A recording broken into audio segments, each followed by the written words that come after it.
সুপ্রিয় দর্শক, দেশ ও দেশের বাইরে বসে যে যেখানে বসে আমাদের আজকের এই প্রতিবেদনটি দেখতেছেন, আপনাদের সকলকে জানাই এমবি10 কৃষি কথা চ্যানেল পক্ষ থেকে স্বাগতম।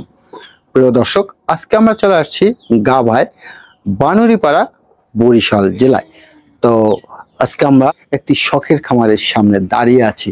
আর এই শখের খামারটি যিনি লালন পালন করেন, পরিচালনা করেন, আসলে যে ব্যক্তির এই শখের খামারটি, তিনি আর কেউ নয়, তিনি হলেন আমাদের রোকনদা। আসলে রোকনদার কাছ থেকে আমরা জানার চেষ্টা করব আসলে এই শখের খামারটি দাদা কিভাবে পরিচালনা করে, আসলে এর আয় ব্যয়, সুবিধা অসুবিধা সহ টুকিটাকি সকল বিষয়। আর এই পুরো প্রতিবেদন যে আপনাদের সাথে রয়েছে আমি মানিক বিশ্বাস, ক্যামেরা রয়েছে আমারই ছোট ভাই। দাদা, এমবি10 কৃষি কথা চ্যানেল পক্ষ থেকে আপনাকে স্বাগতম। কেমন আছেন আপনি? আছি ভালো। দাদা, আমি যতটা জানি এই খামারটা আসলে আপনার একটা শখের খামার। আসলে এই শখের খামারে আমরা চলে আসছি একটু আপনার সাথে আলোচনা করার জন্য বিস্তারিত, যে আসলে এই খামারটা আপনি কতদিন যাবত শুরু করেছেন? 20 বছর। 20 বছর ধরে এই খামারটা পরিচালনা। আগে আসলে 20 বছর আগে আসলে তোমার দেশি গরু, ছোট দেশি ছোট ছোট গরু। এরপরে অস্ট্রেলিয়া এলে 20 বছর তোমার। 20 বছর তোমার। আসলে এই 20 বছরে কিন্তু আপনার খামারটা অনেকটা ছোট এবং প্রসারিত করেন না, এটা কেন?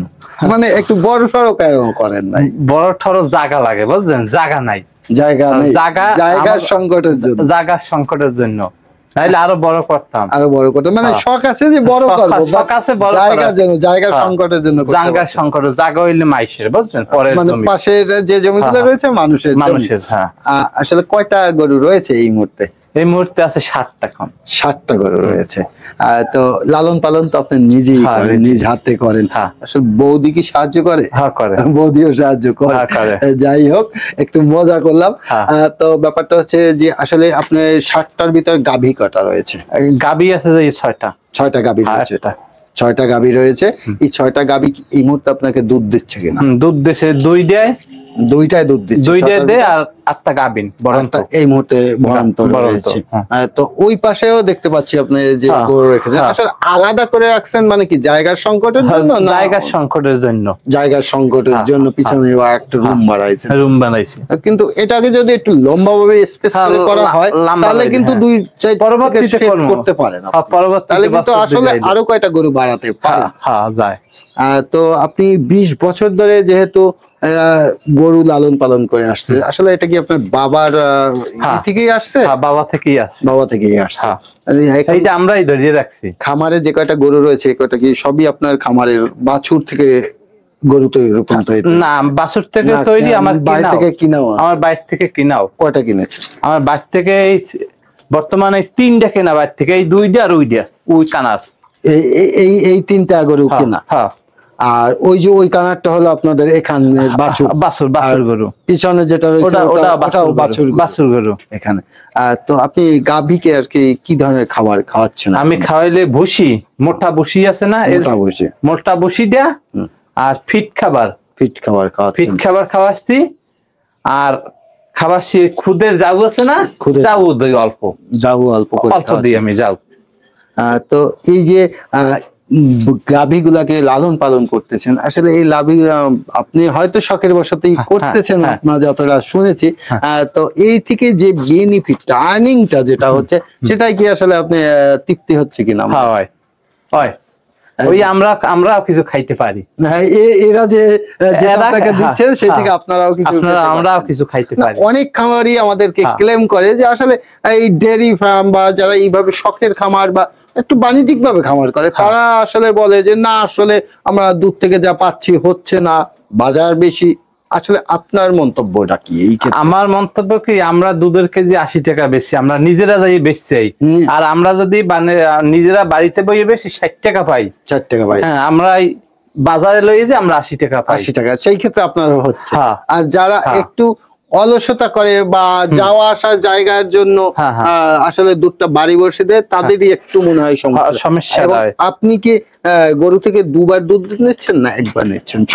আমি একবার নিই। আমি বাছুর বানাই ভালো। বাছুরকে ভালো? আমার বাছুর লাগবে ভালো। আমার এই বাছুর হইলে 5 মাস বয়স। এই যে এই বাছুরটা 5 মাস বয়স। 5 মাস বয়স। এই যে ছোট বাছুরটা 5 মাস বয়স, এখনই ধরেন 70,000 টাকা হয়ে গেছে দামরা। 70,000 টাকা বলেছে। হ্যাঁ। 5 মাস বয়স। 5 মাস যদি একটা বছর ঘুরে যায় তাহলে দেখা যায় যে 1 লাখ প্লাস, মানে 1.5 লাখের কোঠায় আমরা পৌঁছে যাব। এর মানে হচ্ছে যে আপনি দুধটা একবার নিচ্ছেন, এর জন্য। আর গরুকে কি ধরনের খাবারের সাথে, কি কাঁচা ঘাস? কাঁচা ঘাস দিয়ে, ওই চাষ করা ঘাস আছে না, চাষের ঘাস। কতটুকু জমিতে করে রেখেছেন? এটা 10 কাঠা জায়গায় 30% করছি। 30%। তো আপনি বলেছেন যে গরু লালন পালন করে আপনি মোটামুটি ভালো একটা প্রফিট পাচ্ছেন। আমরা পাচ্ছি। তো আমাদের দেশে যারা উদ্যোক্তা রয়েছে, যারা ক্ষুদ্র উদ্যোক্তা, যা আবার বেকার রয়েছে, যারা 2-4টা গরু পালতে চায়, তাদেরকে কি বলবেন যে আসলে গাভী পালা একটা লাভজনক? হ্যাঁ, লাভজনক। যদি আপনার মতো নিজে সবকিছু করতে পারে। নিজেরা সবকিছু করতে হইবে। আর যদি লোক দিয়ে করাই, হেলে থাকে না, হেলে থাকবে না, কিছুই থাকবে না। আমরা নিজেরা করে দীক্ষা মোটামুটি ঠিক আছেন, এবং যা আর্ন হয় সেখান থেকে আপনারাও কিছু একটা নিতে পারেন গরুর খাবারের পরেও। তো এখন আপনার ভবিষ্যৎ পরিকল্পনা কি, সেটাকে একটু বড় করবেন কি? আমার বড় করার ইচ্ছে আছে। আমার যদি আর বাড়িতে যদি আর 20% জায়গা থাকতে, আমার বড় করার ইচ্ছে আছে, কিন্তু আমার ওই বাইরের ওপাশে আর আমাগো জায়গা নাই, জমি নেই। তো আমরা যদি বলি যে লম্বা ভাবে যেভাবে জমিটা আছে এই মুহূর্তে, যে লম্বা ভাবে সেটা করা হয়, তাহলে এটা লম্বা বিলে আরো করা যায়। কিন্তু এই ময়লাটা হারান কোথায়? ময়লাটা হারাই নেই, জায়গা লাগে। তাহলে লম্বা করা যায়, উইটা মাইতো লম্বা যদি করি, কিন্তু এইটার মেইন হইলে ময়লাটা হারাই নেই, জায়গাটা লাগে। এই যদি 20% জায়গা পাইতাম, আরো 5টা উঠাইতাম, আরো 5টা গাভী বাড়াইতাম। যেহেতু আপনি নিজে সবকিছু করতেছেন, গাভী থেকে আসলে আপনি একটা ভালো প্রফিট পাচ্ছেন। তো অনেক অনেক ধন্যবাদ দাদা আপনাকে। আসলে আমরা আপনার বাড়ির সামনে থেকে চলে যাওয়ার সময় দেখলাম ছোট্ট একটি খামার, তখনই আমরা বুঝতে পেরেছি, এবং যখন খামারের ভিতরে পৌঁছে গেলাম তখন বুঝলাম যে এটা একটা শখের খামার। যেহেতু আমরা দেখতে পাচ্ছি যে এই খামারটা আসলে আমাদের দর্শকদের যদি একটু নিচের দিক দেখাও, যে খামারটা কিন্তু একদম 100% পরিপূর্ণভাবে পরিষ্কার। এর মানে শখের খামার ছাড়া এভাবে পরিষ্কার খামার দেখি, যেহেতু প্রতিদিনই কোনো না কোনো খামারে আমরা পৌঁছে যাই, আর সেই খামারগুলো আমরা দেখতে পাই, তখনই আমরা বুঝতে পারি আসলে কোনটা শখের খামার, কোনটা বাণিজ্যিক খামার। সেই ক্ষেত্রে আমি ভাইয়ের কাছ থেকে জানার আগেই বলে দিয়েছি, এটা হলো একটি শখের খামার। আর এই খামারটি বাবা থেকে আসছে, 20 বছর ধরে এই ছেলে লালন পালন করতেছে শখের বশত, এবং উনি জানিয়েছে যে এখানে থেকে যে আর্নিংটা হয় সেটা ওনার জন্য ভালো প্রফিট হচ্ছে। তো প্রিয় দর্শক, দাদার কাছ থেকে আমরা যেটা শুনলাম, তো এভাবে যদি কেউ শখের খামারের মতো 2-4-6টা গরু নিয়ে খামার করতে চান, করতে পারেন, এবং নিজের মতো, এই যে দাদা নিজের মতো করে করতেছে এবং ভালো একটা প্রফিট নিচ্ছে, সে কিন্তু আসলে মানসিকভাবে পুরো ফিটনেস আছে, পুরো কনফিডেন্স রয়েছে যে আসলে খামার করলে কিছু একটা পাওয়া যায়। তো আপনাকে দাদা অনেক অনেক ধন্যবাদ, আপনার অনেক মূল্যবান সময় আমাদেরকে দেওয়ার জন্য। প্রিয় দর্শক, দেখা হচ্ছে আবার নতুন কোনো জায়গায়, নতুন কোনো ভিডিওতে। এ পর্যন্ত সবাই ভালো থাকবেন, সুস্থ থাকবেন এবং নিজের খেয়াল রাখবেন।